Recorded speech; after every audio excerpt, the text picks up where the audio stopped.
Video games. Don't we all know them? And we all love them. No, seriously, I think we all love video games, or at least enjoy them. And the reason I say that is because there is literally something for everybody. For example, there are first-person shooters and third-person shooters, like Fortnite or Call of Duty, where you go around the map and try to collect as many resources as possible. So you will be able to put your enemies to sleep permanently with a gun. These games are usually for people who like war and shooting people, but don't really want to go to, jail. Or maybe that's too violent for you, which in that case you might like sandbox games like Minecraft or Stardew Valley, where the objective is to explore the world and just complete tasks. And you can build or create literally anything and everything your mind can think of. The only thing holding you back is your creativity, otherwise you are free.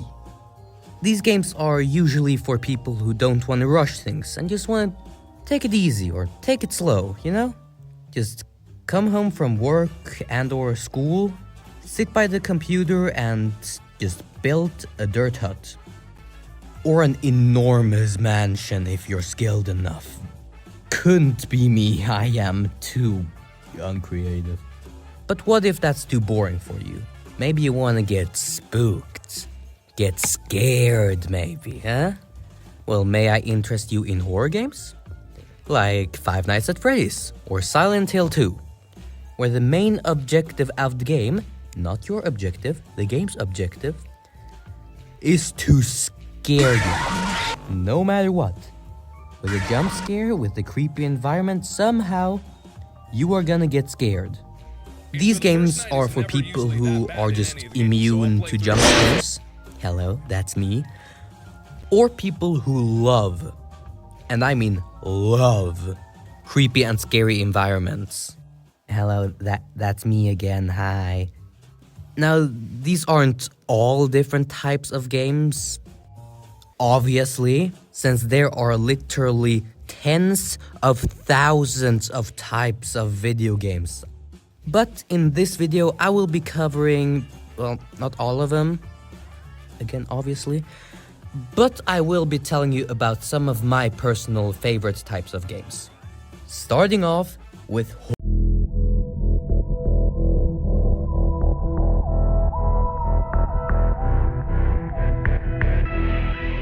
I've already told you a bit about horror games, but I'll tell you again. Horror games come in many different shapes and sizes, but they all have one thing in common, and that is that they will scare you. Well, if it's a good horror game, they will scare you. If it's a bad one, I mean, they will at least try. Will they succeed though? Maybe not. But we already know that. So instead of telling you stuff you already know, I'm gonna tell you about something you maybe don't know. Or maybe you do, I don't know. And that would be one of my personal favorite horror games. And that would be Five Nights at Freddy's. That's where I wanna be. Five Nights at Freddy's. Okay, it was fine the first time, but please stop interrupting me. Please. Jesus. Okay. Oh, come on! Okay. Five Nights at Freddy's, which I'm just gonna call FNAF from now on, because, is an indie horror game where you sit in an office trying to protect yourself from the technically 5 if you count Golden Freddy, animatronics. Which animatronics are just a type of lifelike robot. But these things are not lifelike. They're alive. And they are possessed by dead children. And they think that you are the one that killed them, even though you're not. And now, your life is in danger because some maniac decided to murder children in a pizzeria. Oh yeah, by the way, this game takes place in the pizzeria. And also, I just realized how insane this story is. Murdering children in a pizzeria? What? But how do we survive this mess? Well, I'm gonna tell you. Step 1. You locate the nearest exit. Step 2. You run. And you don't stop running. You run as far away from that god-forsaken pizzeria and you don't look back. But unfortunately, we cannot do that. No, we have to actually sit paralyzed in this security office and do our minimum wage, deadly job. And that leads us into the gameplay of this game and how we're actually supposed to survive. These are all the things that you have to protect yourself. You have cameras, so you can look at where the animatronics are chilling at. You have doors to protect yourself if they are outside of your office. You also have lights outside of each door to see if they are, well, actually outside of your office. And that's it. That is all you get. You want more? Too bad. And using any one of these things, doors, light, cameras, anything, costs power. And if you run out of power, well, you're dead. There's nothing you can do. You die if you run out of power. No other way to put it. So you have to use all of these things as sparingly as possible, so you don't run out of power, but so they also can't get into your office to kill you. It's very simple, but also very difficult. Oh yeah, that's basically all there is to the game. That's the objective, the how you play, that's everything. Again, it's not a lot, it's simple, but it is really difficult. And also, really fun. Oh, and by the way, do you remember in the beginning of this section where I said that FNAF is an indie horror game? Axel, what is an indie game? I don't know, can you please explain it? Well, you're in luck, my friend, because our next section is in. Are you kidding me?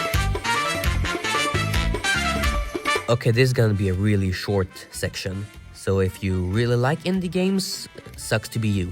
If you don't care, good for you. So let's get this over with. I absolutely love indie games. But not everyone knows what an indie game is, which makes me sad. So I'll tell you.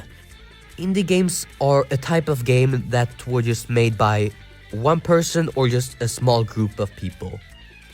And usually it's a passion project that they do in their free time. If you still don't quite understand what it is, I'll give you some examples.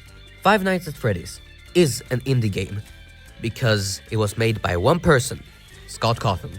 Mario Kart 8, however, is not an indie game because it was made by Nintendo, a company, making it non-indie.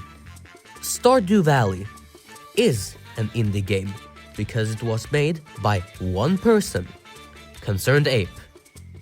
Cuphead is also an indie game because it was made by two brothers, Chad and Jared.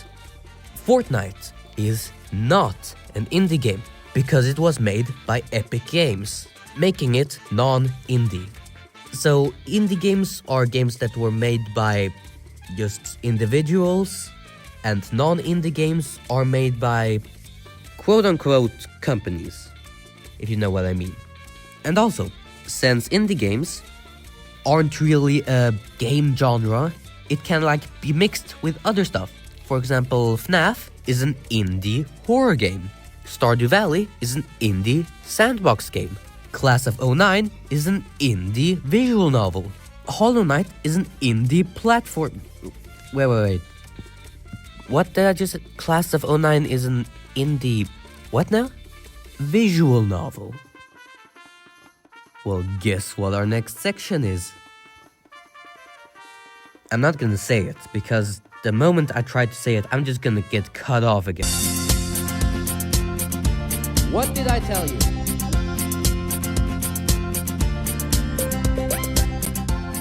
Visual novels are a double-edged sword for me. Because on one hand, they are really fun, in my opinion. But on the other hand, most of them are kinda weird. But we're not talking about them, we're talking about the good visual novels instead. But before we do that, what is a visual novel? A visual novel is a story where you can make decisions to change the storyline and the ending. And the decision making is actually the main part of the gameplay. Usually there is also other kinds of gameplay, but the decision making is usually the main part of the gameplay. And now I'll do the same thing that I did for the horror section. I will choose a game and then just keep on talking about that one game for the rest of the section. Okay?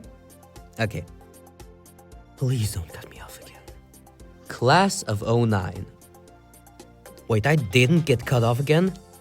Let's go! Yeah, there's something I've been wanting to say lately. Oh, what's that?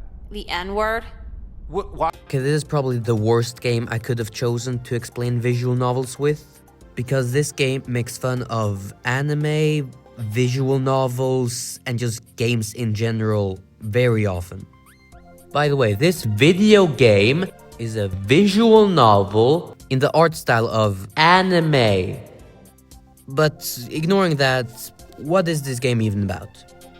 Well, it's about two high school girls, Nicole and Jekka, and their, let's call it shenanigans, shall we? And before I give some examples of their shenanigans, I want it to be known that everyone in this game is just not a good person. Not the students, not the teachers, not even the parents. So if you feel the need to feel bad for someone while I'm talking, don't. So here are some examples of what you can do in the game. You can skip school. What choice did he just leave me? Or maybe you want to go to the mall. Who said we're buying anything? Just steal the shit. Or perhaps sell cocaine as a school project. That is a shit ton of cocaine. I wonder if it's real. Insulting your teachers, maybe. What can you do as a school project? Smoke cigarettes. But it smells good. Cigarettes are like air fresheners. Getting kicked out of your house by your own mother and become homeless. Fine. As of tonight, you no longer live here. What? Snorting your mother's pills like they're flour. You want to try a mystery pill? I'm not even looking at the label, but I'll crush it up. Kill your mother. So, how was the funeral? When is expected? Meaning? My aunt pulled out a gun. Make a classmate overdose. He was my best client, Nicole! If he's actually dead, that's $800 a month just gone! I thought I was a sociopath. Spreading not good pictures of your classmate to, I think it was the entire school. No, I think I'm gonna hold on to these until the time is right. And what time is that? Oh, you'll know. I think everyone's gonna know. Oh my. What a game. Keep in mind that this is not the average visual novel. The average visual novel is a dating simulator, okay? Not this. Reading Mein Kampf alone at the diner. Let's see guys turn this into a conversation starter. Yeah, no, I'm done with this. I'm finished. In conclusion, if you like horror games, play these games. If you like indie games, play these games. And if you enjoy a good visual novel, play these games. And if you want a game that has all three of these, play one of these two games. The Coffin of Andy and Lele. Amazing game, in my opinion, if you like cannibalism and murder. And of course, Doki Doki Literature Club. It's a horror game, I swear. Abuse, self-harm, and even suicide play a big role in this game. So, in conclusion, this game's wild.